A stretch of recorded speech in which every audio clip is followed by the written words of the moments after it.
শীত হোক, বর্ষা হোক, গ্রীষ্ম হোক, সব টাইমে মেয়েদের রান্না করতে হয়। আর সকালবেলা ঘুম থেকে উঠে একটা প্যারা থাকে, কি রান্না করা যায়। আসসালামু আলাইকুম, হাই এভরিওয়ান, কেমন আছেন সবাই? আশা করি সবাই ভালো আছেন। তো সকাল সকাল, শীতের সকাল আসলে ভাজা পোড়া খেতে একটু বেশি ভালো লাগে। তো এদিকে ইলহামের বাবা বলল পরোটা বানানোর জন্য, তো ফুলকো ফুলকো লুচি বানিয়ে দিলাম। আর সাথে গরুর মাংস ছিল। তো সকালের নাস্তাটা শেষ করে দুপুরে আজকে রান্নার জন্য ডিম বসিয়ে দিছি সিদ্ধ হোক। এদিকে আমি পেঁয়াজ মরিচ এগুলো কেটে নিচ্ছি। অনেকদিন হলো আসলে ডিম বোনা করা হচ্ছে না। তো ইলহামের বাবার ডিম আলু ডাল এগুলো বেশি পছন্দ। এদিকে আমার আবার উল্টো, আমার একটু শাকসবজি বেশি পছন্দ।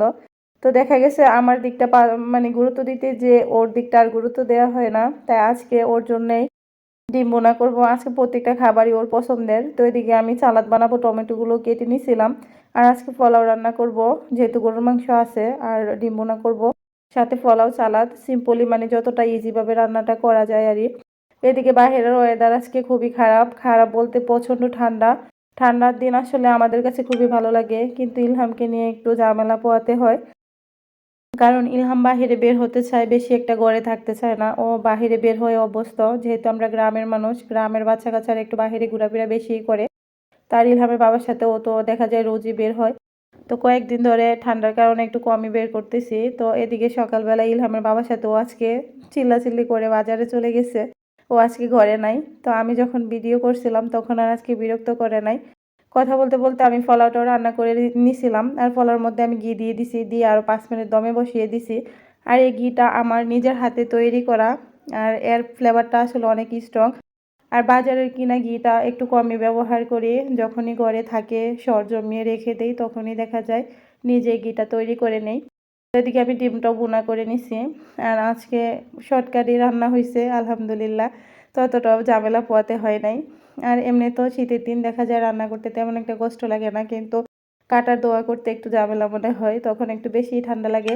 তো রান্নাটা করার পরে আমি এদিকে গরুর মাংসটা বসিয়ে দিছি গরম হওয়ার জন্য। আর পাশে আমি সালাদটাও বানিয়ে নিচ্ছি। ইলহামের বাবাকে ফোন দিছিলাম, ওরাও চলে আসতেছে বললো। তার জন্য আমি ভাবলাম যে না, সব কিছু রেডি করে রেখে দেই, আসলে যাতে আর্লি একটু খাবারটা খেয়ে নিতে পারে। তো এদিকে ইলহামের বাবাকে বলছিলাম সরিষার তেল আনার জন্য। আমার জন্য একদম 5 লিটার তেল নিয়ে আসছে।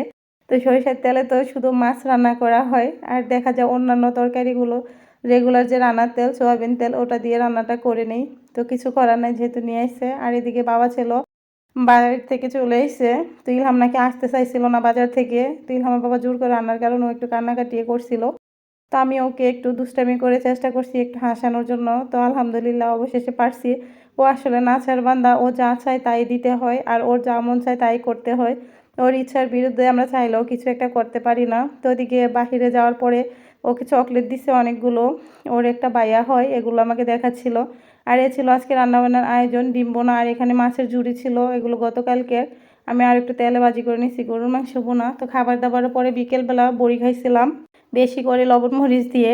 তো এবছরের প্রথম বড়ি খেয়ে আলহামদুলিল্লাহ, বড়িগুলো খুবই মিষ্টি ছিল, একদম স্বাদে ভরপুর। মানে প্রথম অবস্থা হলেও খেতে খারাপ লাগে নাই। তো এ ছিল আজকে দিনের ভিডিওটা। যদি ভিডিওটা ভালো লেগে থাকে একটা লাইক কমেন্ট একটা শেয়ার দিয়ে যাবেন। ধন্যবাদ সবাইকে।